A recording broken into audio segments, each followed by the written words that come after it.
اور نسل کی عورت میں ہے. عورت ذہنی اور جسمانی نشیب و فراز کے سلسلے میں جن جن ادوار سے گزرتی ہے وہ اس کا مثالی پن ہے. یہ ایک مخصوص حیاتیاتی عضویت کی تفریح اور جذباتی سطح پر مرد سے مختلف ہونے کا نام ہے. انہی نسائی خصوصیات کو فکری سطح پر انگیز کرنے کے لیے نسوانیت کی اصطلاح استعمال کی جاتی ہے. اردو میں اکثر لوگ نسوانیت کو تانیثیت کے معنوں میں استعمال کرتے ہیں، جبکہ یہ دونوں علیحدہ طور پر اپنے اپنے فکری دائروں کو محتوی ہیں. ان دونوں اصطلاحات میں جو چیز قدر مشترک کی حیثیت رکھتی ہے وہ یہ کہ دونوں کے دھارے عورت کی ذات سے ہو کر بہتے ہیں. اگرچہ کہیں کہیں پر یہ دھارے ایک دوسرے کے ہم قرین ہیں، تاہم اپنے فکری ارتکاز سے اغماض نہیں برت سکتے ہیں.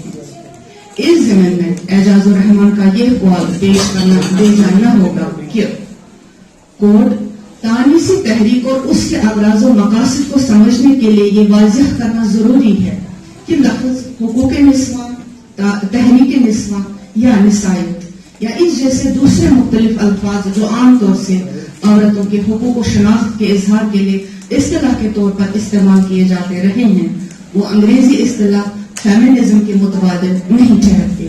اس کی وجہ یہ ہے کہ ان الفاظ کے معنی محدود ہیں اور ان سے اس احتجاج کی ترجمانی نہیں ہو پاتی جو آج اس تحریک کا اہم مقصد ہے. اس لیے اس لفظ فیمنزم کے لیے اردو کے لیے تانیثیت لفظ ہی موضوع ہے جو اس تحریک کے اغراض و مقاصد کی صحیح ترجمانی کرتا ہے.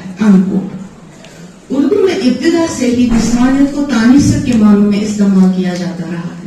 یہ بات غور طلب ہے کہ انگریزی کے فیمنزم کے لیے اردو میں حامدی کاشمیری اور ناصر عباس نیر سے لے کر مشتاق احمد وانی تک نے نسوانیت کی اصطلاح استعمال کی ہے، اور یہ استعمال اساتذہ سے لے کر مبتدیوں تک ہر ایک کے یہاں استناد کا درجہ رکھتا ہے، اور اس کے بے محل ہونے کا کسی کو گمان بھی نہیں ہو سکتا ہے، جو میرے نزدیک بے محل ہونے کے ساتھ ساتھ نامناسب بھی ہے.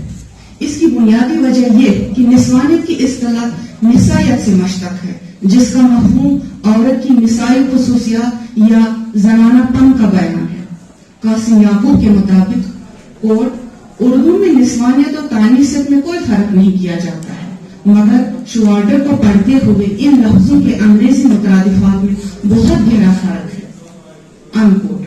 جیسا کہ اوپر بیان کیا جا چکا ہے کہ نسوانی خصوصیات میں عورت کے وہ تمام فطری عوامل اور عناصر کا ذکر ہوتا ہے جو صرف اس کی ذات سے مخصوص ہوتے ہیں.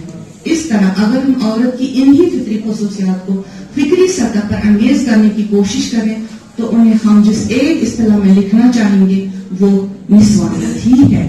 اب یہاں پر یہ سوال پیدا ہوتا ہے کہ اسی اصطلاح یعنی نسوانیت کو کس طرح تانیثیت کے معنوں میں استعمال کیا جا سکتا ہے.